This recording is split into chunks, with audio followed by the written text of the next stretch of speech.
Tapi yang ingin kita bahas di siang ini adalah apakah orang-orang yang sudah meninggal itu. Ada beberapa poin. Pertama, apakah orang-orang yang meninggal itu merindukan kita? Jadi kalau kita datang ziarah kubur, apakah mereka rindu dengan kita? Yang kedua, apakah mereka bisa mendengar apa yang kita ucapkan di atas kuburan itu? Yang ketiga, apakah kalau seandainya keluarga kita meninggal duluan, kemudian kita menyusul, kemudian ruh kita dengan ruh mereka akan saling menziarahi? Kemudian juga yang keempat, apakah kalau seandainya kita ini sedang tidur, ruh kita keluar dari jasad kita, bisa berjumpa dengan ruh-ruh yang ada di kuburan? Karena ada kan orang bercerita, saya ketemu ibu saya. Di mana? Dalam mimpi.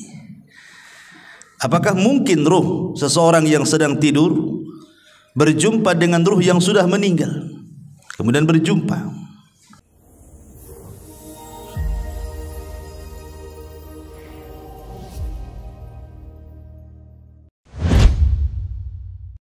Bismillahirrahmanirrahim. Assalamualaikum warahmatullahi wabarakatuh.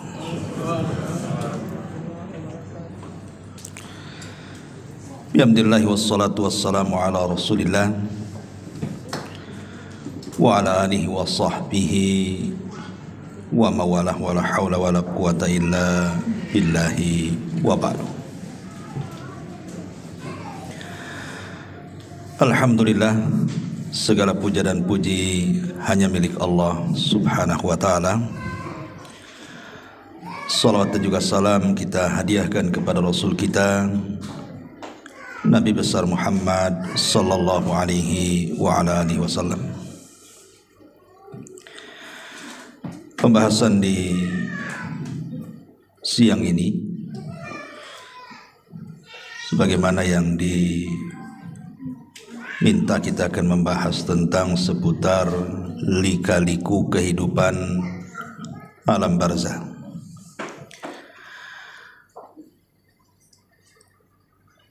Sesuatu yang harus dipahami dan diyakini adalah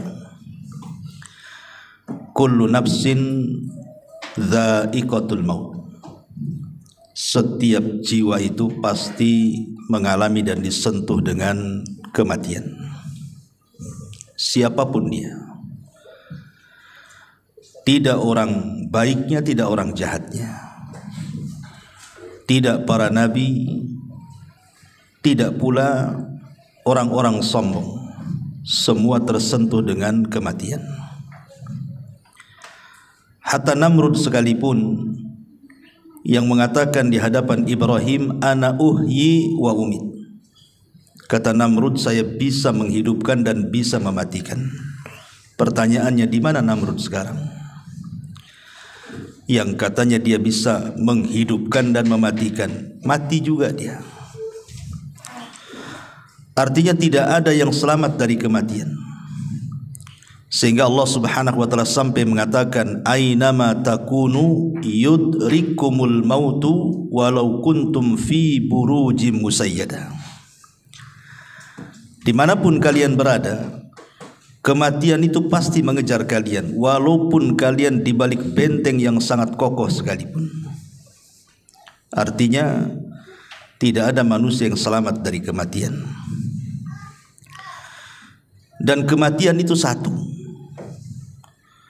yang banyak itu sebabnya. Karena orang mati itu kan sebabnya macam-macam. Ada yang ketabrak mati, ada yang terkena runtuhan mati, ada yang tenggelam mati, ada yang dibunuh mati, ada yang tidak ngapa-ngapain, duduk di kursinya aja dia bisa mati. Jadi yang bermacam-macam itu sebabnya. Matinya satu. Lah kematian itu sebenarnya hanya perpindahan alam saja, dari alam dunia menuju alam barzakh. Disitulah ada benteng yang disebut dengan barzakh. Benteng inilah yang menjadikan kehidupan setelah kematian itu menjadi gaib bagi kita. Makanya tidak bisa kita menembus alam barzakh. Umpamanya sengaja kita letakkan CCTV, taruh di kuburan,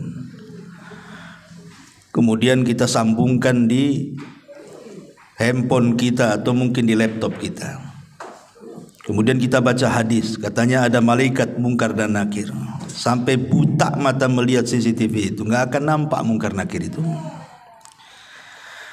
Karena tidak bisa disamakan perkara gaib dengan perkara nyata. Perkara gaib itu cukup diimani, bukan diteliti. Karena tidak bisa meneliti perkara gaib, bagaimana caranya? Pandangan kita saja terbatas, sampai di mana kita memandang, apalagi perkara gaib. Maka kenapa di antara ciri orang yang beriman di permulaan surah Al-Baqarah itu, alladzina yu'minuna bil ghaib, orang yang beriman betul dengan adanya yang gaib. Tapi yang ingin kita bahas di siang ini adalah apakah orang-orang yang sudah meninggal itu. Ada beberapa poin. Pertama, apakah orang-orang yang meninggal itu merindukan kita? Jadi kalau kita datang ziarah kubur, apakah mereka rindu dengan kita? Yang kedua, apakah mereka bisa mendengar apa yang kita ucapkan di atas kuburan itu? Yang ketiga, apakah kalau seandainya keluarga kita meninggal duluan, kemudian kita menyusul, kemudian ruh kita dengan ruh mereka akan saling menziarahi? Kemudian juga yang keempat, apakah kalau seandainya kita ini sedang tidur, ruh kita keluar dari jasad kita bisa berjumpa dengan ruh-ruh yang ada di kuburan? Karena ada kan orang bercerita, saya ketemu ibu saya. Di mana? Dalam mimpi. Apakah mungkin ruh seseorang yang sedang tidur berjumpa dengan ruh yang sudah meninggal, kemudian berjumpa? Dan tentu yang tak kalah pentingnya adalah amalan-amalan yang bermanfaat bagi si mayat. Dan apakah juga orang-orang yang sudah meninggal bisa tersakiti dengan kita yang masih hidup? Dan macam-macam persoalan yang kita akan singkap nanti ke depan ini. Ma'asyiral muslimin wal muslimat rahimani wa rahimakumullah. Nabi SAW ketika menziarahi atau ketika mengantarkan jenazah bersama para sahabat, dan jenazah itu sudah dikubur,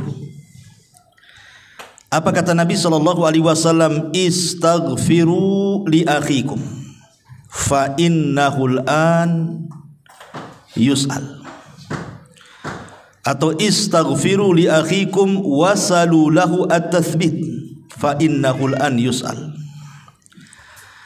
Kata Nabi SAW, mintalah kepada Allah ampunan supaya orang yang sudah dikebumikan ini diampuni dosa-dosanya, dan mintalah kepada Allah ketetapan supaya dia bisa menjawab pertanyaan mungkar dan nakir alias fitnah kubur, karena sekarang dia lagi ditanya, kata Nabi.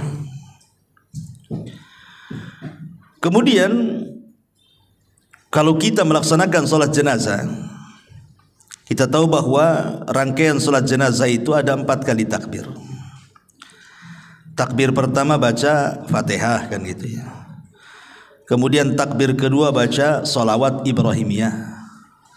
Kemudian takbir yang ketiga membaca doa yang diajarkan Nabi.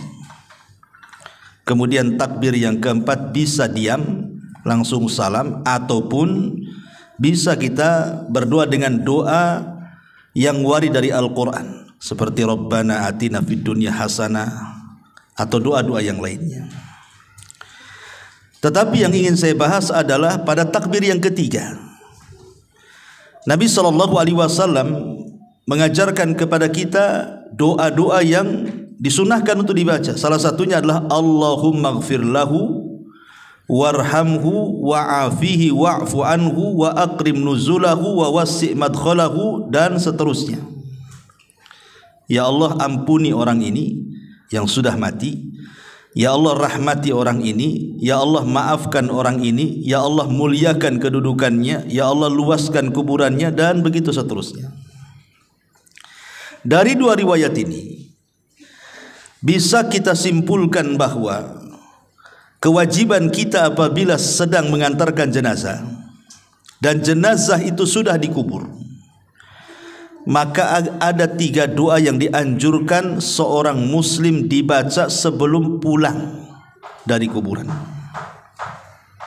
Kalau memang kita tidak sempat ikut memegang cangkul, memasukkan tanah ke liang lahatnya, maka cukup sebelum pergi ambil 3 kepal tanah, kemudian letakkan di kuburannya, minta 3 perkara.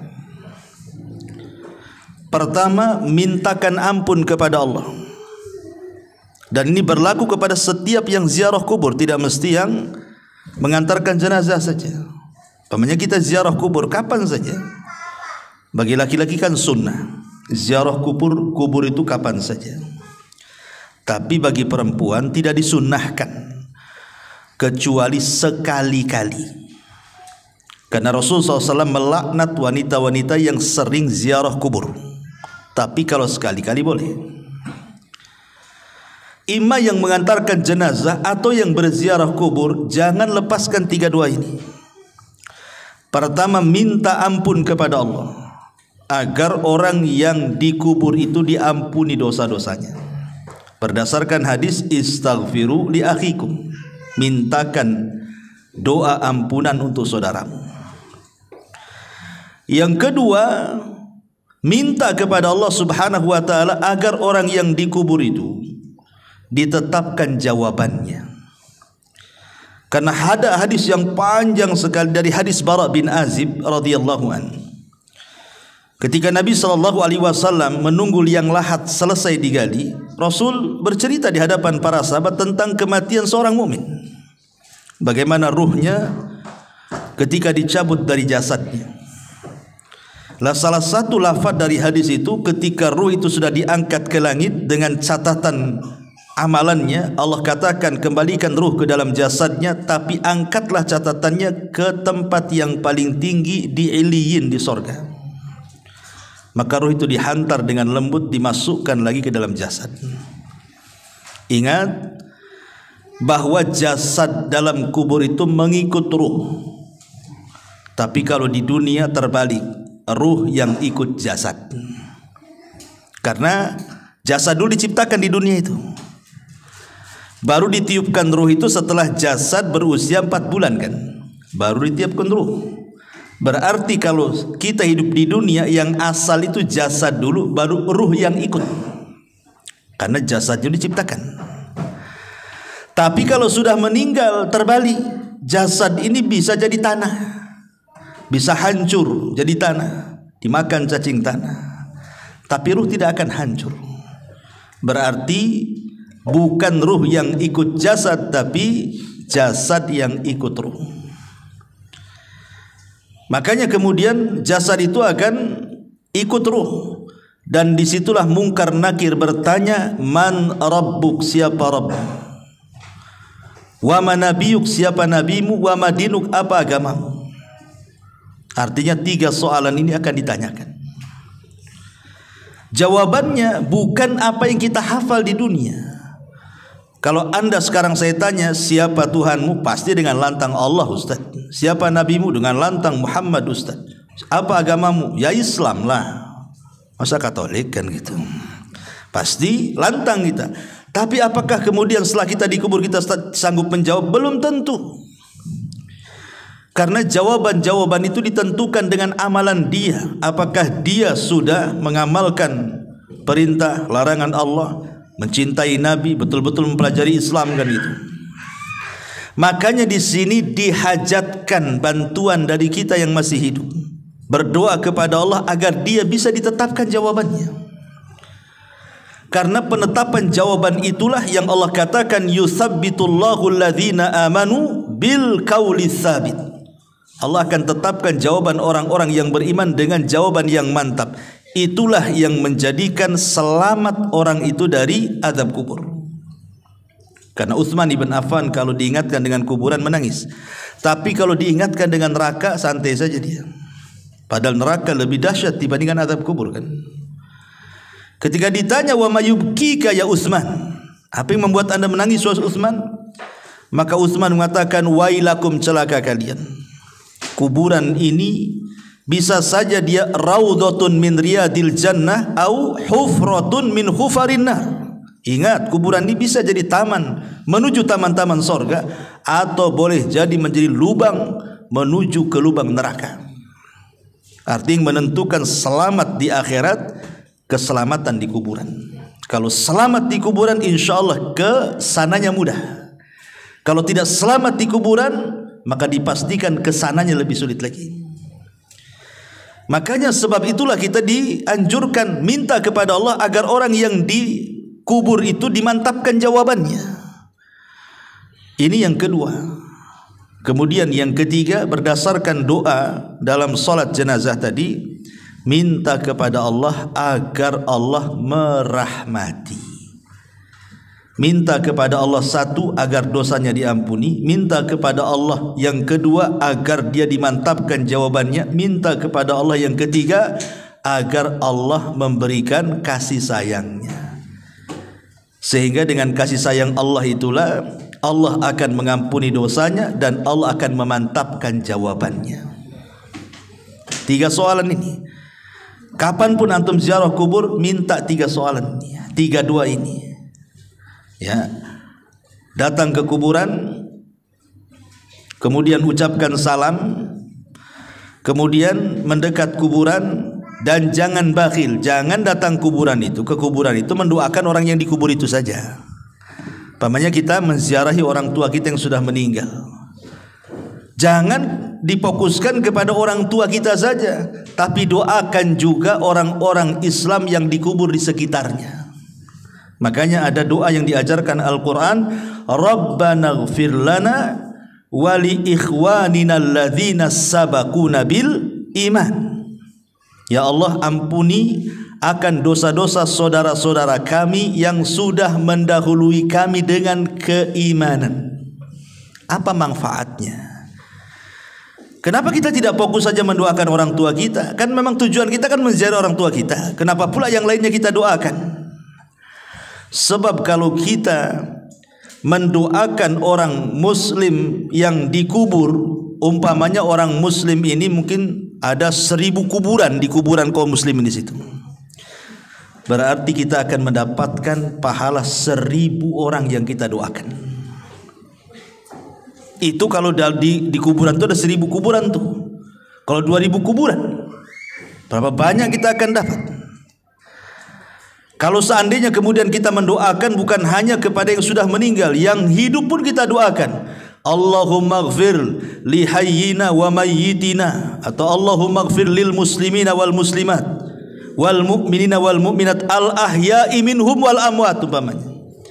Ya Allah, ampunilah dosa-dosa orang mukmin laki-laki, orang mukmin perempuan yang hidup dan yang mati. Yang hidup berapa? Siapa yang bisa ngitung yang hidup? Satu kota Batam aja kita tidak tahu berapa jumlahnya. Satu Kepri lagi, satu dunia lagi. Berarti kita dapat pahala itu sebanyak jumlah orang Islam yang kita doakan yang hidup. Loh, yang mati. Berapa jumlah yang mati?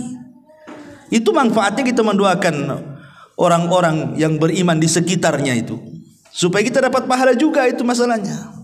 Masuk bakhil orang tuanya kiri kanan, ngapain saya doakan katanya. Enggak begitu. Karena orang muslim itu kal jasadil wahid, seperti jasad yang satu, baik ketika hidup ataupun ketika mati, saling mendoakan. Lah di antara adab doa itu adalah mengarah kiblat, bukan ngadap kuburan, bukan ngadap maisan, bukan. Mana arah kiblat? Pemain kuburan sebelah sini, arah kiblatnya ke sana. Jangan ngadap kuburan, ngarahkan ke kiblat.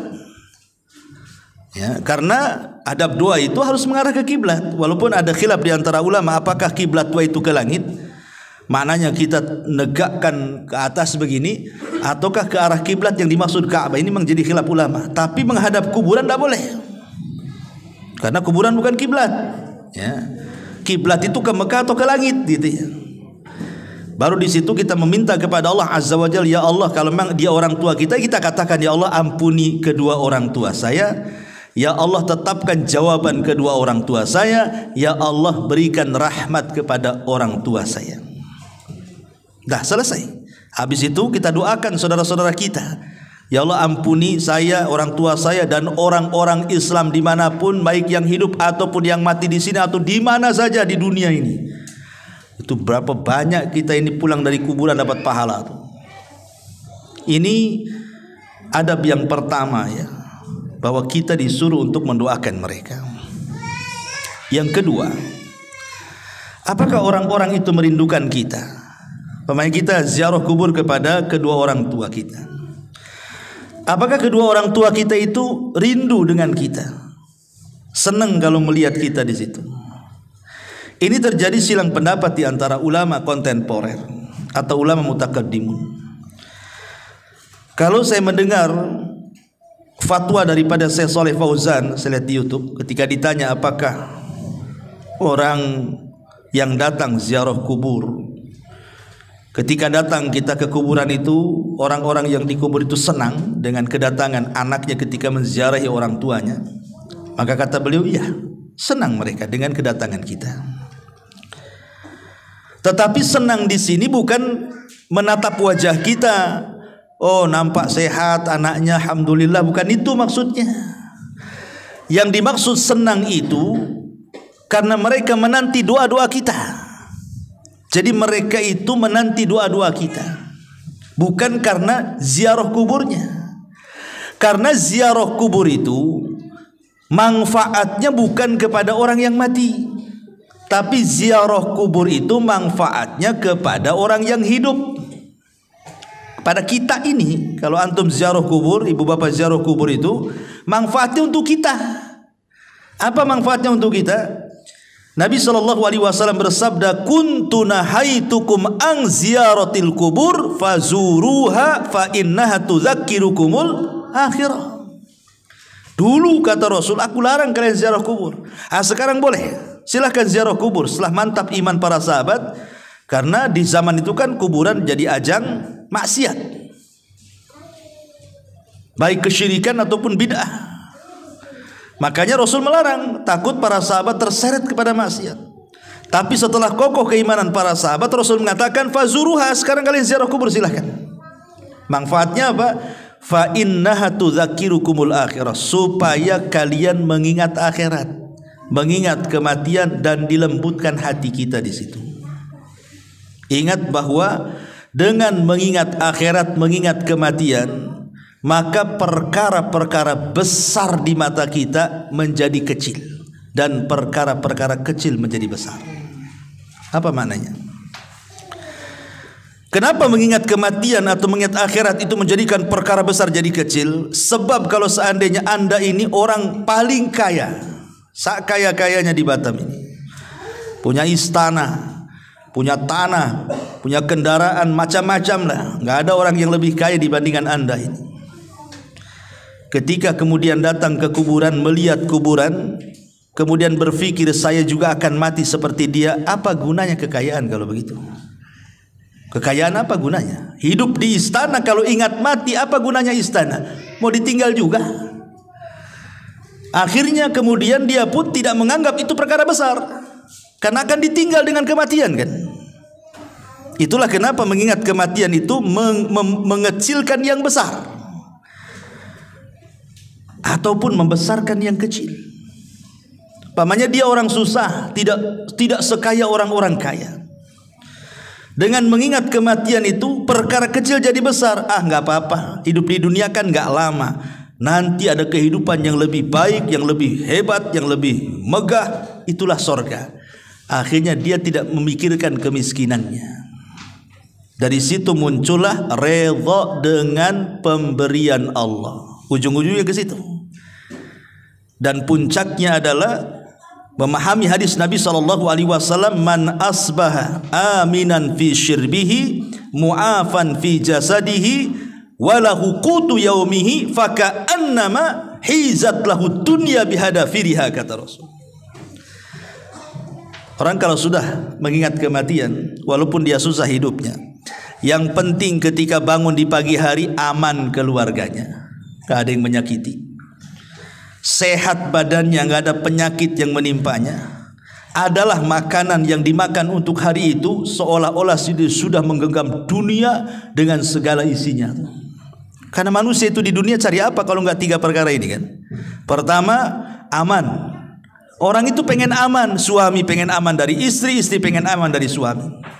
Orang tua pengen aman dari anak, anak pengen aman dari orang tua. Orang pengen aman dari tetangga, tetangga pun pengen aman dari kita. Nggak ada ketakutan, nggak ada yang ngancam, nggak ada yang membuat takut, nggak ada takut disakiti, dihasadi. Orang kan pengen aman hidup itu. Sebab kalau aman itu tenang hati. Itu yang dicari orang. Sampai-sampai orang itu sampai pindah perumahan itu gara-gara diganggu tetangganya karena nggak aman kan, terpaksa lah pindah rumah dia. Yang kedua, sehat badannya. Apalagi kalau sudah faktor UU tuh, yang sudah 40, 50, itu kalau bangun nggak ada yang sakit udah senang sekali itu.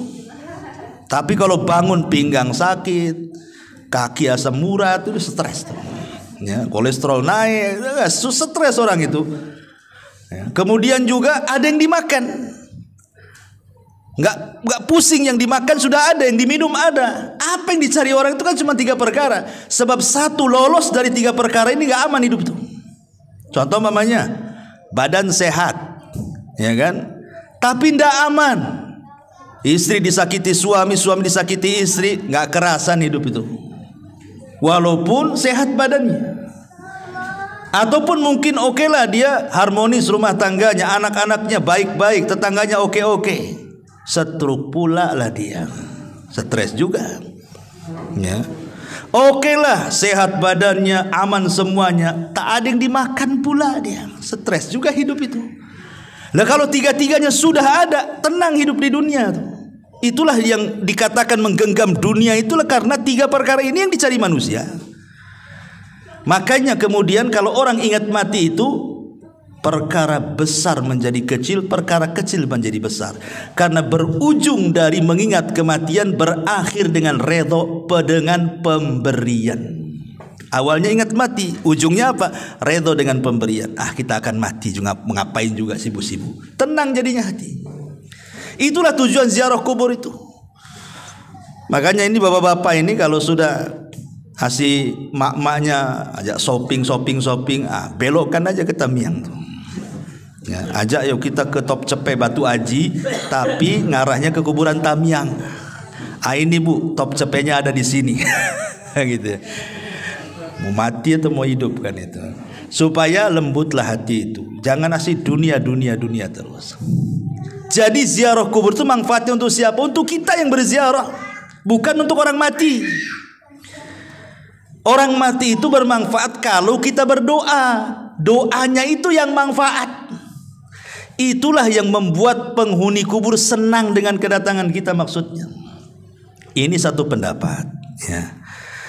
Tetapi Syekh bin Baz rahimahullah ta'ala yang saya baca dalam fatwanya, dia tawakuf dalam masalah ini. Apakah kemudian kalau kita ziarah kubur, penduduk kubur itu senang atau tidak senang? Kita tidak bisa mengatakan iya ataupun tidak. Kan ini perkara gaib masalahnya. Perkara gaib itu tidak bisa ditetapkan kecuali dengan dalil. Kalau tidak ada dalil, tawakuf. Tapi yang jelas bahwa okelah kita tidak mengatakan dia senang ataupun tidak senang. Tapi yang namanya doa bagi para penziarah kubur, untuk para penghuni kubur itu, itulah yang disepakati para ulama sampainya pahala kepada orang yang meninggal. Kan amalan-amalan nanti saya jelaskan. Amalan-amalan itu kan banyak tuh yang bermanfaat kepada untuk orang yang sudah meninggal itu. Tetapi dari seluruh amalan itu yang ada 8 tuh ataupun 10 amalan itu, yang disepakati cuma 2. Maksudnya tidak ada khilaf ulama. Kalau kita lakukan pasti sampai kepada orang yang meninggal. Apa itu? Pertama doa, dan yang kedua sedekah. Cuman 2 ini. Ini sepakat. Tidak ada khilaf ulama. Adapun menghajikan orang yang sudah meninggal, korban untuk orang meninggal, baca Quran untuk orang meninggal, ini masih khilaf. Ada perselisihan ulama. Ada yang mengatakan sampai, ada yang mengatakan tidak sampai, wallahu a'lam. Tapi yang disepakati jelas-jelas dalilnya berdasarkan nas gitu ya, doa pasti sampai. Yang kedua sedekah pasti sampai. Kenapa? Karena ada hadisnya. Idza mata ibnu Adam in qata amaluhu illa min thalathin, sadaqatin jariyah. Lihat, sedekah yang mengalir. Kemudian au ilmin yuntafa'u bihi, ilmu yang bermanfaat, au waladin salihin yad'u, anak yang soleh yang mendoakan. Maka sedekah dan doa itu sepakat sampai. Jadi kalau kita ingin ngirim pahala kepada orang yang meninggal, yang jelas-jelas ini berdoa, tidak mesti di kuburan. Doa itu di mana saja akan sampai. Dan jangan diyakini doa di kuburan lebih sampai dibandingkan doa di masjid. Tidak ada keyakinan seperti ini. Justru di masjid ya lebih afdol kalau berdoa, kan udah rumah Allah, tempatnya bersih gitu ya. Tapi ziarah kubur itu, berdoa di situ ada nilai plusnya, mengingat kematian, melembutkan hati, mengingat akhirat. Makanya di antara salam kepada penduduk kuburan itu salah satu lafadznya wa inna bikumul lahikun, kami juga akan menyusul kalian. Kami juga akan sampai seperti kalian. Jadi terjadi silang pendapat di sini ya. Apakah penduduk kuburan itu senang ataukah tidak senang? Ada yang mengatakan senang seperti fatwanya Syekh Shalih Fauzan, ada yang mengatakan tawakuf seperti Syekh bin Baz gitu ya. Ya, kalau ulama dulu yang mengatakan seperti Syekh Al-Imam Ibnul Qayyim dalam kitabnya Ruhiyah, senang. Dan juga gurunya Ibnu Taimiyah rahimahullah mengatakan senang. Mereka senang dengan kedatangan kita. Kemudian kita, karena mereka menanti doa kita, bukan senang ingin lihat wajah kita. Percuma juga kalau kita datang nggak mendoakan, ngapain juga kan begitu. Yang mereka minta itu adalah doa-doa kita kepada mereka. Doa seperti apa? Ya 3 tadi doanya yang didoakan itu. Mintakan ampunan, mintakan ketetapan, mintakan rahmat. Itu 3 doa, habis sudah selesai itu. Itu yang kita minta kepada Allah Azza wa Jalla. Doa panjang, intinya cuma 3. Minta ampun, minta rahmat, minta ketetapan. Ya. Taib, ma'asyiral muslimin wal muslimat rahimani wa rahimakumullah. Kemudian juga, apakah kalau seandainya seseorang yang berziarah kubur tadi, apakah kemudian orang itu merindukan? Nah, sekarang pembahasan selanjutnya, apakah kalau kita ini datang ke kuburan kemudian kita berbicara sesuatu dengan orang yang dikubur itu, mereka mendengar pembicaraan kita ataukah tidak? Ini juga menjadi polemik para ulama. Apakah si mayat itu mendengar orang yang hidup ataukah tidak mendengar orang yang hidup? Taib. Pertama, bahwa sebagian ulama mengatakan mereka mendengar. Seperti Imam Ibnul Qayyim rahimahullahu taala mengatakan mendengar dalam kitab Ruh. Alasannya satu, karena ada hadis Nabi SAW terdapat dalam Sahih Bukhari Muslim. Nabi SAW mengatakan tentang orang yang sudah meninggal. Apa kata Rasulullah? Innahu la yasma'u safqa ni'alihim idan saraf. Jadi orang-orang yang dikubur itu mendengar suara langkah terompah kita itu, suara sandal kita itu mereka dengar. Sampai kemudian sayup-sayup kita keluar dari kuburan baru hilang, baru mereka tidak mendengar lagi. Jadi ada nas bahwa mereka mendengar suara terompah. Berarti kan mendengar mereka. Ini satu riwayat. Riwayat yang kedua, ketika terjadi perang Badar, banyak tokoh-tokoh musyrik itu dibantai oleh kaum muslimin, seperti Abu Jahal atau Amr ibn Hisham, kemudian Umayyah ibn Khalaf, kemudian Syaibah, kemudian Al-Walid. Banyak tokoh-tokoh Quraisy itu yang meninggal di perang Badar. Lah ketika kemudian bangkai-bangkai tokoh-tokoh musyrik ini akhirnya diletakkan di sebuah lubang, sebuah sumur, dilempar ke dalam lubang. Tiba-tiba kemudian Nabi SAW mendekati lubang Badar itu, yang di situ bangkai-bangkainya orang-orang tokoh-tokoh musyrik sekelas Abu Jahal, Umayyah dan CS dan yang lainnya itu. Tiba-tiba Nabi SAW ngomong pula di sumur itu. Apa kata Nabi SAW? Dia mengatakan, disebutkan satu-satu tuh, ya Aba Jahl ibn Hisham, ya Umayyah ibn Khalaf. Kemudian kata Nabi SAW, telahkah sampai kepada kalian janji Allah kepada kalian? Sungguh janji Allah yang Allah janjikan kepadaku sudah sampai kepadaku, katanya. Umar bin Khattab heran, ngapain Nabi SAW ngomong di depan lubangnya bangkai-bangkai orang-orang musyrik jahiliyah itu, orang-orang musyrik, tokoh-tokoh musyrik itu. Kok Nabi kok ngomong di situ? Jadi Umar bin Khattab radhiyallahu mengatakan, ya Rasul, innahum jusas, mereka bangkai-bangkai, kenapa kau ajak ngomong, katanya. Apa kata Nabi SAW di hadapan Umar bin Khattab? Walladzi nafsi biyadi ma anta bi asma lima aqulu minhum walakinnahum la yaqdiruna an yujibu. Hai Umar, engkau tidak lebih mendengar daripada aku tentang mereka. Aku ngomong itu mereka dengar, tapi mereka tak bisa jawab, katanya. Artinya kan mereka dengar di sini. Karena Rasul ngajak ngobrol di situ. Ya, makanya Umar mengatakan, kok bangkai kau diajak bicara, katanya. Maka Rasul, tidak, kau tidak lebih dengar daripada aku, kata Rasul. Demi zat yang jiwaku berada di tangannya, engkau tidak lebih mendengar daripada aku, kata Rasul. Tapi mereka tidak sanggup jawab saja. Kemudian juga dalil yang ketiga, kita disuruh mengucapkan salam. Kata Nabi SAW, Qulu assalamu alaikum dara qaumi mu'minin wa inna insya'allahu bikum mulahikun. Ucapkan kalau kalian masuk kuburan, keselamatan bagi kalian wahai penduduk kubur dari kalangan orang-orang yang beriman, dan insyaallah kami pun akan menyusul kalian. Mengucapkan salam berarti harus dijawab tuh. Berarti kalau kita mengucapkan salam berarti mereka mendengar salam kita. Dan ada beberapa dalil yang menunjukkan bahwa mereka mendengar.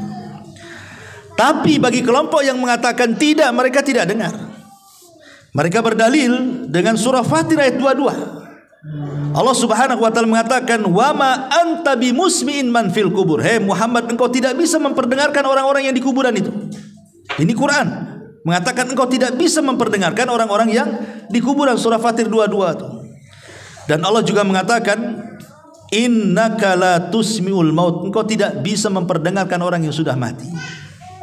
Ini dua nas Quran ini menunjukkan bahwa orang yang dikubur tidak mendengar apa yang ada di atas kubur karena mereka sedang sibuk. Orang yang dikubur loh sedang sibuk. Kalau mereka orang kafir sibuk diazab, mana bisa dia ngerekan kita yang ada di kubur? Dia sedang diazab. Ya. Kalau dia mendapatkan nikmat kubur, dia sedang bersenang-senang dengan nikmatnya. Lebih nikmat di kuburan daripada senikmat-nikmatnya orang nikmat di dunia. Ngapain pula direkan orang di atas kuburan? Artinya di sini ada kelompok yang mengatakan mendengar, ada kelompok yang mengatakan tidak mendengar. Wallahu a'lam. Kita tidak bisa mengatakan mendengar, kita tidak bisa mengatakan tidak mendengar, tetapi yang jelas bahwa kita tetapkan yang berdasarkan nas saja. Mereka mendengar tetapi yang berdasarkan dalil. Maksudnya begini, yang berdasarkan dalil itu. Contoh seperti tadi, mereka mendengar suara sandal. Ini konteksnya apa? Konteks hadis bahwa orang-orang yang dikubur itu mendengar suara sandal, ini bicara soal ketika kita mengantarkan jenazah. Apabila kita mendengarkan jenazah, kemudian jenazah itu dikubur, kemudian kita pulang, mereka masih mendengar suara sandal kita. Apakah setelah kemudian kita pulang kemudian ziarah kubur dengar lagi suara sandal? Ya enggak juga kan begitu. Artinya konteksnya hanya ketika menguburkan saja mereka dengar. Apakah mereka mendengar seterusnya? Itu Allahu a'lam. Ya.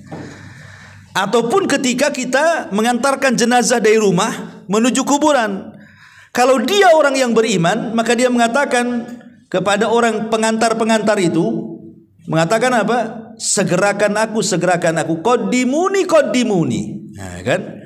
Karena dia mendengar suara orang yang mengantarkan dia ke kuburan kan. Tapi kalau dia orang jahat, dia mengatakan, wailakum aina tadhhabun. Celaka, kau mau pergi kemana aku ini, katanya. Mau dibawa kemana aku ini, katanya. Dia mendengar. Ya. Nah, itulah yang dinaskan. Jadi maksudnya di sini apakah mereka mendengar seterusnya ataukah mendengar sesuai dengan nas? Menurut Syekh Uthman Khamis yang saya dengar di YouTube, bahwa kalau melihat dalil ya mereka mendengar secara nas saja, tidak seterusnya mendengar.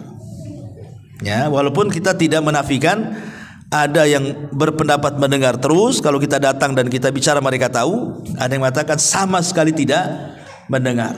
Intinya ini menjadi ranah khilaf ulama.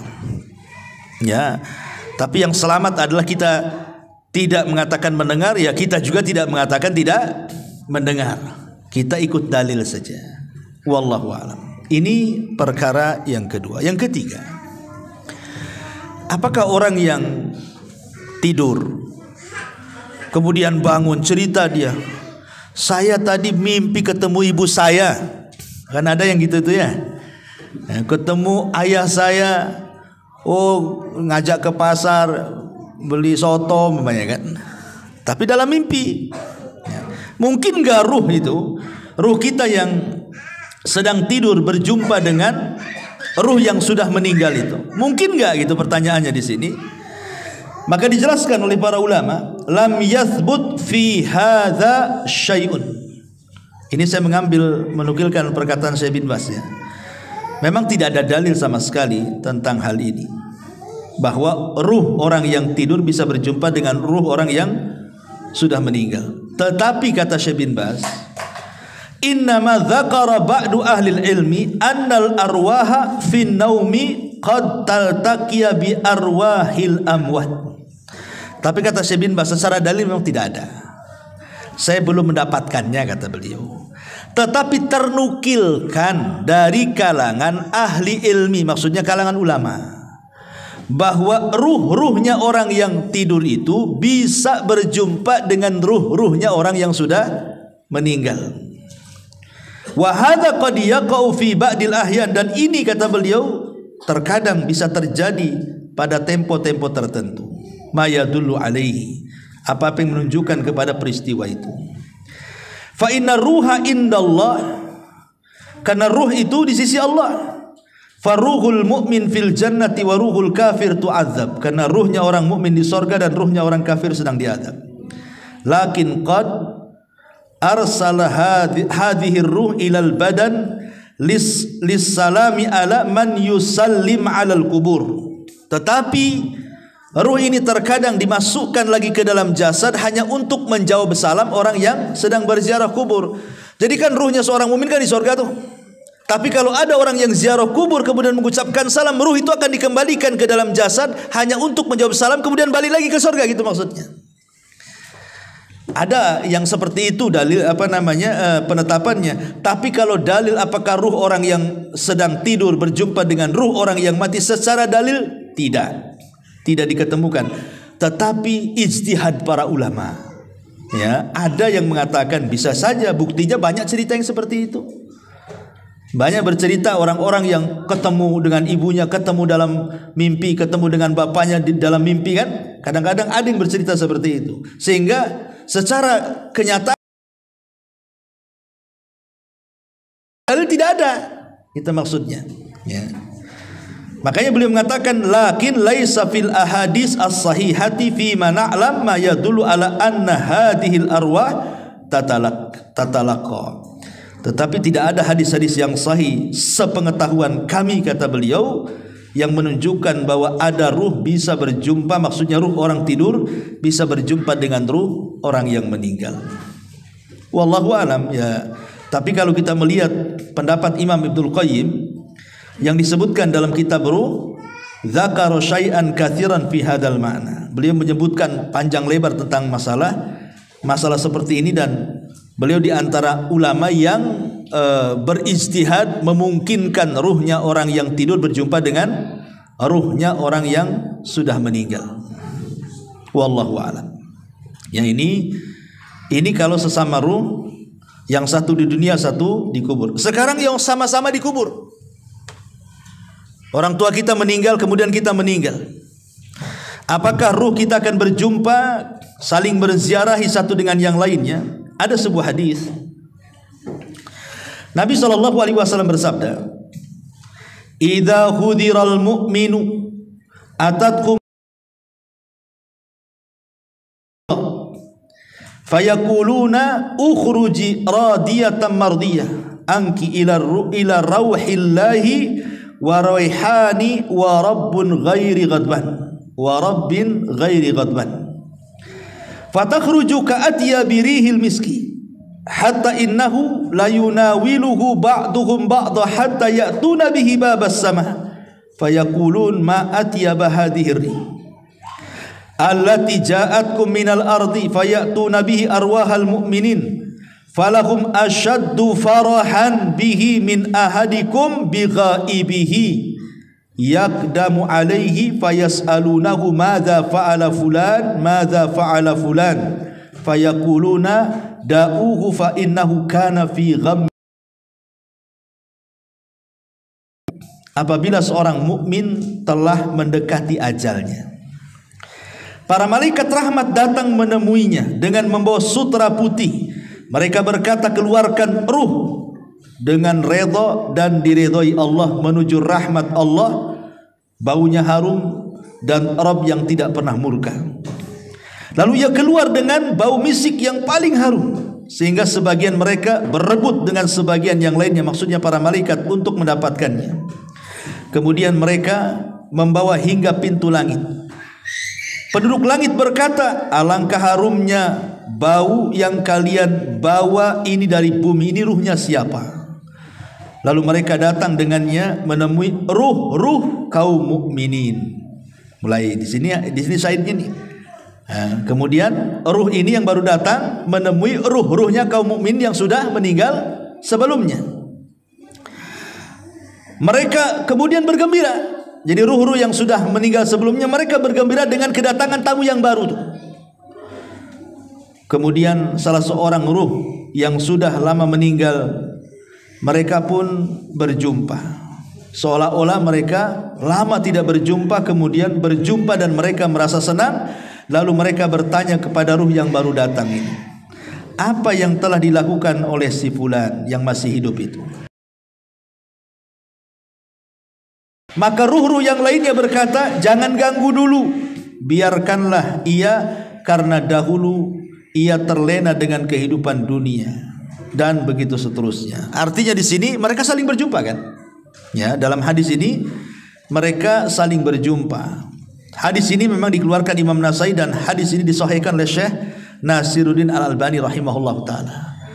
Sehingga yang mensahihkan hadis ini mengatakan bahwa ruh itu saling berjumpa di kuburan. Tapi ada juga yang melemahkan hadis ini masalahnya, sehingga mereka mengatakan tidak saling jumpa. Soal jumpa atau tidak saling jumpa ini perkara gaib lah kan gitu ya. Yang jelas bahwa ruh-ruhnya orang yang beriman yang sudah berbiasa, kalaupun mereka berjumpa itu bagian daripada nikmat kubur kan gitu. Tapi ini hanya berlaku kepada ruhnya orang yang beriman. Bagi yang berpendapat bahwa ruh itu akan berjumpa dengan ruh yang lain, maksudnya ruhnya orang yang beriman. Ruhnya orang kafir sedang diazab, macam mana dia akan jumpa? Dia aja nggak bisa keluar dari azab. Mereka sedang diazab dengan azab kubur, mereka sedang di neraka, macam mana mau jumpa kan gitu ya dengan keluarganya. Maksudnya di sini yang kalaupun kita berpendapat bahwa mereka saling menziarahi, seperti pendapat Imam Ibnul Qayyim rahimahullahu taala dalam kitabnya Ruh, maksudnya adalah ruhnya orang yang beriman. Ruhnya orang yang beriman. Ya, seperti mamanya bayi yang meninggal. Kemudian orang tuanya menziarahi kuburannya. Ya. Terkadang kan ada orang tua itu kepikiran kan, ketika anaknya meninggal itu kan udah kepikiran macam-macam tuh. Apalagi kalau hujan, cemana anak saya kehujanan katanya. Kalau pas panas, mana anak saya kepanasan. Macam-macam tuh. Ada orang tua itu apalagi kalau gelap-gelap, cemana anak saya nggak ada listrik pula di kuburan gitu. Makanya kadang-kadang ada orang berpikir naruh lilin pula di atas kuburan anaknya itu kan. Percuma saja, ngapain naruh lilin itu? Saya pernah lihat ada lilin, lebih parah pula kasih payung pula di situ itu. Dan itu rata-rata di kuburan anak-anak tuh.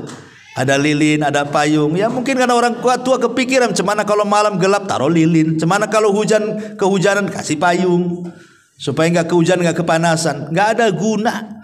Ya, lilin dan payung lo nggak ada guna di kuburan itu, nggak ada hubung kait dengan alam kubur, dengan alam dunia ini. Sebenarnya yang dikhawatirkan itu bukan bayi yang meninggal. Bayi yang meninggal itu langsung dimasukkan ke sorga kan gitu. Karena di antara kelompok-kelompok yang akan terhindar dari fitnah kubur, maksudnya tidak ada pertanyaan malaikat mungkar dan nakir, itu salah satunya bayi-bayi yang meninggal tuh. Mereka tidak akan ditanya. Walaupun jumhur ulama mengatakan mereka ditanya, tapi pendapat yang kuat wallahu alam mereka tidak ditanya. Karena ada beberapa orang yang tidak akan terkena fitnah kubur. Salah satunya para nabi. Para nabi tidak akan ditanya. Objek pertanyaannya siapa nabimu? Masa nabimu ditanya lagi? Siapa nabimu? Ya saya kan. Kan nggak mungkin juga kan itu ya. Nabi tidak mungkin ditanya karena dia objek pertanyaan. Para siddiqin tidak mungkin ditanya. Para syuhada tidak akan ditanya. Ya, kemudian orang-orang yang ribat, orang-orang yang berada di perbatasan kayak orang-orang Palestina itu kan diribat tuh namanya. Mereka tidak akan ditanya kalau meninggal. Termasuk juga bayi-bayi yang meninggal, termasuk orang gila tidak akan ditanya tuh. Jadi kalau umpamanya orang tua sedih akan kematian anaknya, dia bodoh. Harusnya dia memikirkan dirinya sendiri karena si bayinya sudah selamat masuk surga kan itu. Apakah kalau dia mati dia masuk surga kayak anaknya? Harusnya dipikirkan jangan bayinya, dia yang dipikirkan harusnya, gitu maksudnya. Kalau bayi yang meninggal tuh udah jelas-jelas dia masuk surga. Bahkan dia akan jadi syafaat bagi orang tuanya. Bahkan kalau orang tuanya beriman, maka bayi itu akan menunggu di pintu surga. Dan dia mengatakan di hadapan Allah ketika Allah mengatakan masuk kau ke dalam surga. Kata bayi ini enggak, saya tidak akan masuk surga sampai saya mau orang tua saya tarik bajunya masuk juga ke surga. Dan itu hadisnya itu. Artinya kalau orang tua ini dia bisa bersabar, kemudian juga ihtisab, dan dia bisa mengucapkan alhamdulillah, maka akan dibangunkan satu istana di surga dan Allah beri nama Baitul Hamdi, rumah pujian. Kalau bisa melakukan 3 perkara saat kematian buah hatinya: sabar, mengharap pahala, dan dia bisa bersyukur. Ucapkan innalillah wa inna ilaihi rajiun, Allahumma hjurni fi musibati, alhamdulillah ala kulli hal. Ini 3 ucapan. Kalau dia bisa mengucapkan 3 ucapan ini, maka Allah bangunkan satu istana Baitul Hamdi di surga. Ya, saya ulang, kalau umpamanya ada orang tua meninggal bayinya, pertama ucapan apa? Innalillah wa inna ilaihi rajiun. Ini tanda kesabaran. Tanda orang sabar dia bisa mengucapkan innalillah wa inna ilaihi rajiun. Kemudian yang kedua ihtisab, mengharap pahala, berdoa kepada Allah, Allahumma hjurni fi musibati, ya Allah. Yang ketiga bersyukur, alhamdulillah ala kulli hal. Segala puji dan puja bagi Allah. Pertama, doa kaum muslimin bagi si mayat berdasarkan surah Al-Hasyr, alladzina sabaquna bil iman wa la taj'al fi qulubina ghillan lil ladzina amanu rabbana innaka raufur rahim. Dan orang-orang yang datang sesudah mereka, muhajirin dan ansar, mereka berdoa, ya Rabb kami, beri ampunlah kepada kami dan kepada saudara-saudara kami yang telah beriman lebih dahulu dari kami, dan janganlah engkau membiarkan kedengkian dalam hati kami terhadap orang-orang yang beriman. Ya Rabb kami, sesungguhnya engkau maha penyantun lagi maha penyayang. Ini yang pertama, doa, dan ini pasti sampai. Kemudian yang kedua, sedekah. Tadi sudah saya ini yang sepakati, bersedekah. Kemudian yang ketiga, melunasi hutang si mayat. Ini bermanfaat. Karena di zaman Rasul pernah dimintai menyolatkan orang yang punya hutang, Rasul tak mau. Si mayat itu sudah dimandikan, sudah dikafankan, dan tinggal disolatkan. Setelah tinggal disolatkan, seorang sahabat kemudian menyampaikan kepada Rasul, semua sudah siap, silahkan anda solatkan. Apa kata Rasul? Hal alaihi dainun, apakah dia punya hutang? Iya, 2 dirham. Dia punya hutang 2 dirham. Kata Rasul, solatkan oleh kalian, saya tidak akan menyolatkannya. Kemudian ada seorang sahabat namanya Abu Qatadah, min 2 dirham, aku yang bayar, solatkan dia. Kata Rasul, yakin kau bayar? Iya, saya bayar. Akhirnya Rasul menyolatkan. Besoknya ditanya lagi, Abu Qatadah, udah bayar enggak 2 dirham tuh? Rasul, baru kemarin dia mati. Tunggulah katanya. Hari ketiga ketemu lagi Abu Qatadah, sudah aku bayar 2 dirham tuh. Sudah wahai Rasul. Apa kata Rasul? Al-an barudat kubru. Sekarang kuburannya sudah dingin. Kemarin panas tuh kata. Ya. Jadi utang tuh bawa panas tuh di kuburan. Sekarang sudah dingin kuburannya kata Nabi. Ya. Ini yang ketiga, melunasi utang. Kemudian yang keempat, mengqadha puasa. Kalau si mayat ini punya nazar berpuasa, belum sampai, maka walinya mengqadha puasa. Karena ada hadis mengatakan man mata wa alaihi siyam sama anhu waliyu.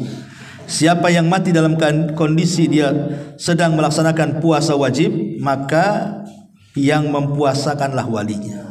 Pamannya dia punya anak 4 atau 5, dibagi-bagi sajalah. Pamannya ayahnya bernazar berpuasa sebulan, baru meninggal, nazarnya belum dilakukan. Ya sudah, sebulan tuh bagi 4 saja, berarti seminggu kan, anak 4 tuh bagi 4, jadi ya, selesai itulah. Ya. Nah, kemudian juga yang kelima, di antara yang bekas-bekas amal soleh. Bekas-bekas amal soleh. Maksudnya bekas-bekas amal soleh itu mengajarkan ilmu kepada orang. Pamannya ibu ngajari anak surah Al-Fatihah, ya kan? Akhirnya anak itu bisa dia baca Fatihah karena ibu yang ngajari. Ketika ibu meninggal, anak ini baca Fatihah terus pada setiap sholatnya. Berarti ketika anak ini membaca surah Al-Fatihah, itulah sampai. Itu bekas-bekas kebaikan dia tuh. Makanya kalau bisa ini orang tua ini saya anjurkan, ibadah-ibadah wajib dan yang sering dilakukan itu kalau bisa jangan orang lain ngajari. Yang namanya sholat, kalau bisa kita yang ngajari anak tuh. Ngaji, kalau bisa kita yang ngajari. Ya, jangan orang lain suruh ngajari, nanti pahalanya dikasih orang lain jadinya kan. Dia sholat terus karena orang itu yang ngajari, dia yang dapat pahala. Jadi yang wajib-wajib itu kalau bisa orang tua lah yang ngajari itu. Terutama ngaji lah, minimal surat Al-Fatihah gitu yang memang itu dibaca setiap sholat kan, supaya ngalir terus tuh. Ya, coba bayangkan pahala guru itu, guru TK umpamanya kan, itu dia dapat santri 20 semua yang ngajari Fatihah, guru TK banyak dia pahalanya, udah mati tuh. Kalau seandainya kemudian anak didiknya besar jadi guru, punya murid jadi guru, itu namanya multi level pahala tuh. Sampai itu namanya baqiyatus salihah, namanya bekas-bekas amal soleh itu akan sampai kepada si mayat. Artinya di dalam hadis itu au ilmun yuntafa'u bihi, atau ilmu yang bermanfaat itu namanya, ya itu baqiyas salihah itu. Kemudian juga yang bermanfaat adalah menghajikan. Karena ada riwayat seorang anak ingin menghajikan orang tuanya, kata Rasul, hajikan saja. Ya, artinya sampai orang yang menghajikan kepada orang yang meninggal. Adapun tentang qiraatul Quran, bacaan Quran ini menjadi khilaf panjang ulama nih. Apa kalau kita baca Fatihah, baca Al-Baqarah, baca apa kepada orang tua itu sampai atau tidak? Ada yang mengatakan sampai, ada yang mengatakan tidak sampai. Tapi kalau yang dimaksud yang saya dengar dari beberapa ulama itu bukan menghadiahkan bacaan, bukan, tetapi menghadiahkan pahala setelah kita membaca. Kita baca dulu Qurannya. Setelah kemudian selesai baca Quran, kita mengatakan, ya Allah, kalau tadi bacaan Quran itu Engkau kasih aku pahala, aku kirimlah pahala ini kepada orang yang kucintai, orang tua saya. Itu namanya tawasul dengan amal soleh, tawasul dengan bacaan Quran. Ya, bukan dengan bacaannya, karena belum tentu dapat pahala kan masalahnya.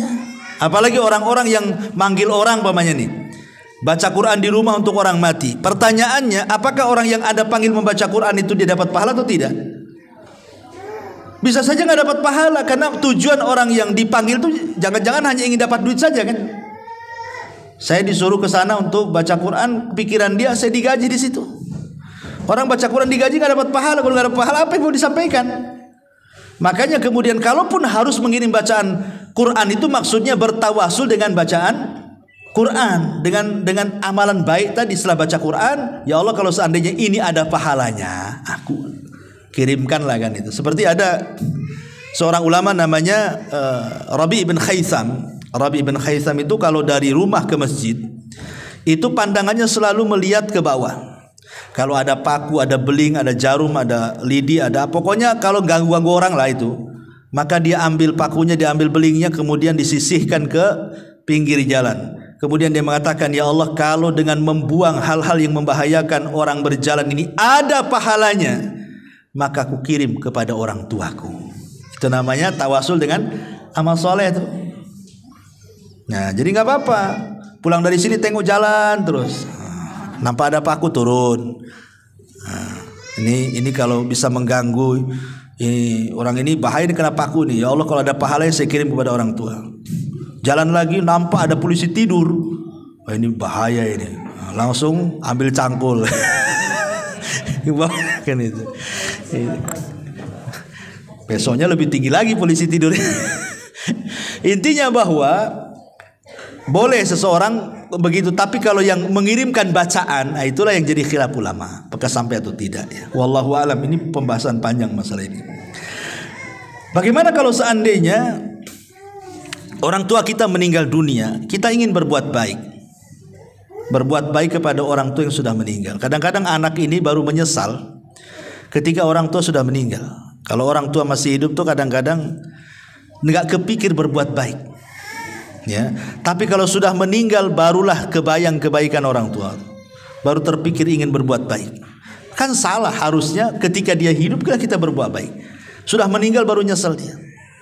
Tetapi karena orang tua itu adalah sosok yang mulia bagi anak itu, tetap Allah Subhanahu wa taala masih memberikan kesempatan. Yang tidak sempat berbuat baik ketika masa hidupnya, ada caranya berbuat baik setelah kematiannya. Seperti apa? Satu, istighfar lahumma. Minta kepada Allah agar orang tua kita diampuni. Dalam setiap solat kita minta ampun kepada Allah agar orang tua kita diampuni. Yang kedua, berdoa kebaikan. Seperti tadi, doa supaya diampuni dosanya, dirahmati, ditetapkan jawabannya. Kemudian juga kalau dia punya hutang, selesaikan hutang orang tuanya. Masalah hutang piutang begini ya. Kalau orang tua kita punya hutang, apakah hutang orang tua setelah meninggal itu menjadi kewajiban bagi anak? Ini khilaf ulama. Kalau orang tua itu meninggalkan harta ya, orang tua itu meninggalkan harta banyak, maka wajib anak membayarkan dari harta dia. Wajib, nggak boleh tidak. Tapi kalau orang tua meninggalkan hutang dan dia tidak meninggalkan harta, maka tidak wajib bagi anak membayarkan hutang, kecuali hanya bab tabarruk, hanya ingin berbuat baik. Bisa dipahami ya? Jadi kalau orang tua kita ini meninggal bawa harta banyak, berarti wajib hutangnya dibayarkan dari mana? Dari harta dia, harta warisnya. Sebelum kita ambil hak warisan kita, bayarkan dulu hutangnya. Tapi kalau orang tua kita miskin, hutangnya banyak, apakah kewajiban anak yang dia kaya karena hasil dia, bukan karena warisan orang tuanya, wajib membayarkan? Tidak wajib. Ingat, tidak wajib. Tetapi membayarkan itu masuknya bab tabarru. Bab tabarru itu artinya dalam bentuk berbuat baik kepada orang tua. Karena saya di dunia kurang berbuat baik kepada orang tua saya. Sekarang orang tua saya sudah meninggalkan hutang, dah apa-apa pakai uang saya. Tapi kalaupun tidak dibayar dari harta kita, tidak ada masalah, karena bukan kewajiban. Karena kewajiban itu diambil dari harta waris. Ya, ini harus dipahami. Kemudian juga yang keempat, qadaun nadhar. Kalau memang orang tua punya nadhar, laksanakan. Itu birrul walidain namanya. Atau qadaul kafarah, kalau orang tua kita punya kafarah. Termasuk juga bersilaturahim dengan orang-orang yang baik dengan orang tua kita. Orang tua kita punya teman di mana dia baik dengan temannya. Ketika orang tua meninggal, baikilah teman orang tua kita semasa hidup. Ya. Maksudnya sambung silaturahim dengan dia. Nah, termasuk kalau orang tua kita suka ngasih-ngasih ya sama temennya, nah, kita kebiasaan orang tua yang baik kita lakukan juga, ngasih-ngasih. Ya. Supaya kebaikan orang tua tidak hilang, kita teruskan. Nah, itu bentuk birrul walidain juga. Ya, menghormati teman orang tua gitu maksudnya. Termasuk juga berbuat baik kepada orang tua adalah ingat kebaikannya. Oh betul juga kata orang tua, kenapa dulu orang tua saya keras dengan saya, rupanya ini. Nah, ingat dia akhirnya kan dengan kebaikan orang tua. Nah, dengan itu akhirnya hilanglah dendam-dendam anak kepada orang tua itu. Kalau ingat kebaikannya, hilang tuh dendam itu. Ya, karena ada anak yang nggak tahu itu, sampai mati orang tuanya masih dendam, nggak mau ziarah kubur tuh. Ya, mau apa sih ziarah kubur? Waktu hidup aja malas saya nengok muka dia. Nah itu anak durhaka itu. Ya. Jadi ini diantara pembahasan yang bisa kita bahas. Ya, wallahu alam. Taib sampai di sini. Kalau ada yang bertanya, silakan.